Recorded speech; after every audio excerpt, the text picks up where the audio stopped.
back guys to another episode of DURRYS Customs. This time round we're going to be doing something a bit different. It's going to be on the patrol behind me. So we've got a old school GQ Safari, basically chopping out the old 5-link system in it and replacing it with this 4-link. So coming up I'm going to do some different videos apart from the cruiser, just cover a couple of different cars, a couple of different builds, so some sort of broad array of different things. Basically in front of me is a 4-link kit, and it's been designed by sort of DURRYS Customs and DFI together. I've put one of these in before in a GU ute, which is a ute I used to have. It's currently getting around now by a guy called TD God. I think you've probably seen him on there. But basically this full kit comes with everything worked out for you, so it's pretty dummy proof. You can design this yourself, but if you know how to go about 4-link calculators and stuff like that, you can work out all your different measurements and that. I'll give you a couple ideas of basic rule of thumb if you are to design one. So you pretty much want to have your lowers under a 10-degree angle. You want your uppers about 70% measurement of your lowers, and you're looking at an angle probably about 40 degree on the top hat. So 40 degree pinion of that diff, and that's to stop tracking while you're driving down the road. Obviously you're getting rid of the 5-link, so that means you remove the panhard. Panhard's there to station the diff center as you travel. Throughout it's cycling on suspension, but you will notice a panhard will bias and pull different sides, so it doesn't say parallel, whereas a 4-link pins it, keeps it parallel, and it tracks nice. Also being added longer arms on the bottom, you will get less rear steer. That's a pretty big common thing for patrols, especially once you start lifting them up pretty high. Issue being is arms aren't long enough. The design of it, through your pinion angle, basically your tail shaft from transmission to diff, when you cycle your suspension, your pinion will start rotating, you'll start getting bad angles on your unis. Also what will happen too is if you're looking from the back of the car, when you flex that out, that will actually start to come under and start to steer. So in patrols, if you start getting a decent sized lift and that, you'll notice when you're going up big rock hills and stuff like that, your car starts to bounce around and try and take different lines and that. This is where 4-links come in. They're a great thing. Not a lot of people do it, hence why I'm deciding to do this video. Sort of cover the install of this and how you can go about it. But yeah, there's different ways of doing it. You can definitely go out there and look at doing it yourself, design your kit yourself, and if you go on the internet, type in 4-link calculator, you'll come up with an Excel spreadsheet, put all your values in there. You can work at your anti-squat values or everything like that, cycling, pinion, everything like that, so it does it all for you. Or you can go down the truck of a full built kit by someone. There's a couple of companies in Australia that are doing it, not many, but DURRYS Customs probably the most available one at the moment. So basically your lowers are looking about 980 long and your uppers are 880 long. So if you were traditionally to design this yourself, you're probably looking at about 70% for uppers, which would be about a 686 mil. These are a bit longer uppers. With your coil top hat butt, I've measured this one up, and this one sits at 64 degrees pinning angle. So basically between your two bolts here, where their arms go out, you're looking at 64 degrees, and that there will help pin the diff in the center. Being a patrol, they do have a 15-degree outers, so the actual outer arms do come out further on the diff. If you were to do this in a cruiser, most cruisers run parallel arms, so you have less pinning there of that diff. But yeah, the patrols are a great setup for this. If you do design it yourself and you do have chassis that permits there, you can make the top arms longer and reduce this angle. You wouldn't want to go any less than 40 degrees, it's sort of the sweet spot to keep that diff central. But basically, yeah, either design it yourself or just buy a kit. So the next part is I'm going to go through and pick up the GU diff, show you how to cut all the brackets off that were not needed anymore, so you'll be losing your upper links and your rear panhard bracket pretty much. Mostly everything else will stay. Clean it all up, and then we'll go through and weld everything out. So at the moment I've gone through on the patrol and actually cut all the brackets off, so your factory outer brackets are cut off. And yeah, you possibly I had to do this in my ute, but your cross member that goes above your tail shaft, when you cycle it, you possibly will hit the uppers upon cycling up in the suspension or articulation into the up travel. We'll have to see how it goes on the hoist. I'll cycle out and show you guys if we have to modify that. I have made up cross members in the past. If you do make a cross member, but with engineering, technically they have to be a profiled or one-piece support. So basically either like tube in the factory ones full all the way around, or you either use plate and weld the plate as a profile the whole way through. You can't cut and shut. So basically what I mean is RHS, miter it, shut it and angle it. You can't do that, it doesn't comply with the engineering. Could be different in other states, but that's what I know so far in New South Wales, and we seem to be the strictest on the market at the moment. So with this kit too, it does come with cross tubes, patrol run factory cross tubes anyway. This goes through your chassis and takes the stress off where you mount. So you don't want to be putting that tension on those mounts and elongating the holes. So the cross tube will pick up those outer bolts on the brackets. These brackets go on the outside of the chassis and will set your lower arms. And yeah, basically this is everything that comes with the kit. We've got a couple of gussets and stuff like that. Sort of just like weld washers that go on the sides of the lower control arm mounts and that, just to thicken it up. And you got some hardware that comes with it. It's a pretty reasonable priced kit. All of it's chrome moly, heat treated, been backed and braced onto this, and there are adjustable uppers, which is great because if you don't know how to set up a forelink and get your proper pinion angle, you'll struggle because you won't be able to set that rotation of your diff. So that's nice having the uppers like that. If you are doing this yourself too, you can always opt for something else other than chrome moly. You can go 70-75 alloy links. Reasonably priced to the same as these, and alloy is very resilient to flexing and stuff like that, and it keeps its form if it is sort of hit. You'll notice that in a lot of buggies and that.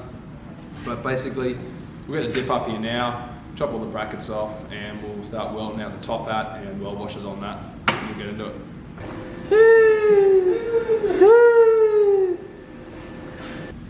Right, I got this GU diff up here now, ready to strip it down, take all the brackets off that we need to make way for the forelink. Probably just going to chop these uppers off and shorten down the rear panhard mount to account for the brace kit we're putting on it. So I've just gone through, knocked off some paint over here to put plasma earth on, and I'm just going to go through plasma them all off. And then I'll get the top hat on there and see how it all fits up, get it all central on there, and then start welding it out. So we'll get into it.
Welcome back to Tim the Tool Man.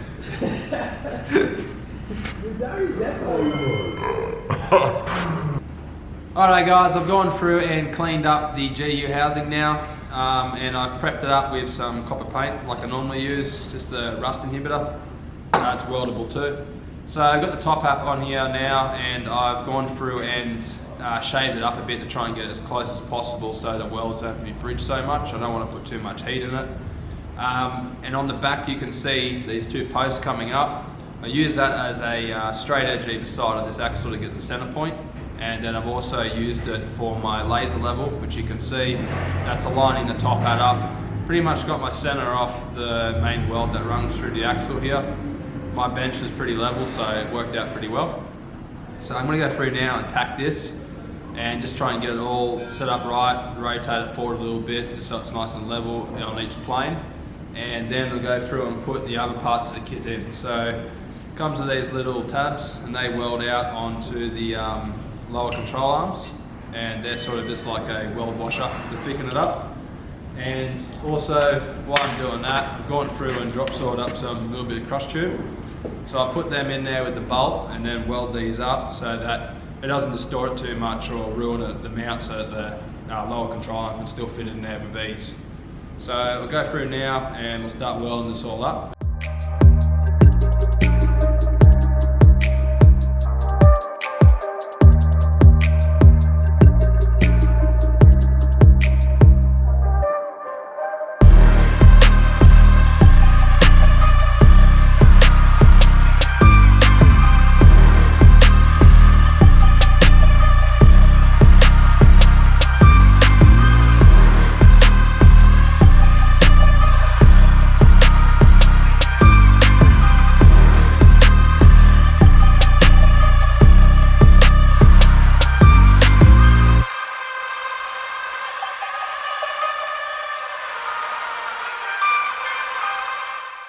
Is it Stubborn Jerkman's fart or something like that? That's what came to my head. That was literally the first thing that came to my head, but I was like, that sounds so wrong. Who the fuck says, and let me one, the Stubborn Jerkman's fart?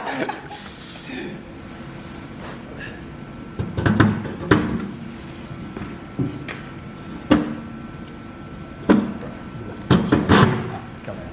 Did I? You left to wash it. Fuck off. You did. A few moments later. For 20 minutes. Just lay it over on its side. Might be easier. Snakes hissing.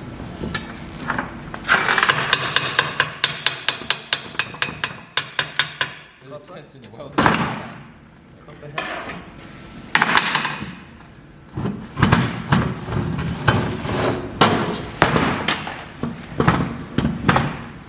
you go. All that for that, eh? You had to just done it the first time. Alright.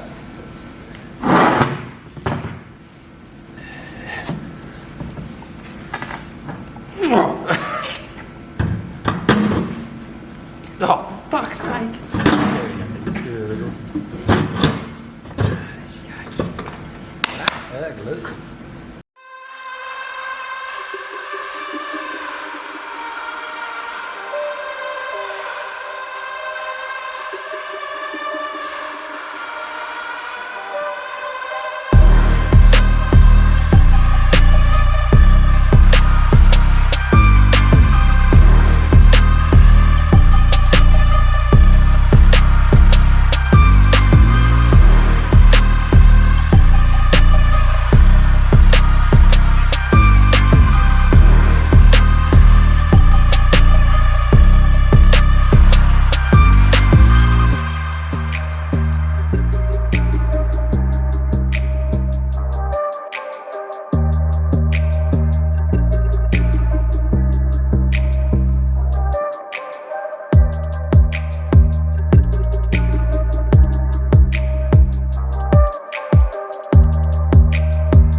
So guys, that brings us to the end of another episode. Basically, I've gone through, finished the top hat on the GU diff, welded out the gussets on the lower control arms, and basically now we're ready to put this under the car and start working out our geometry and linkage setup. So it'll probably be a part 2, maybe even a part 3 video. But yeah, I'll give you some little video close-ups at the end of this, and you can see what the welds look like and how I've done it, but it's all nice and true, square, looks pretty good. So yeah, next episode will be all the linkage arms. Catch you then.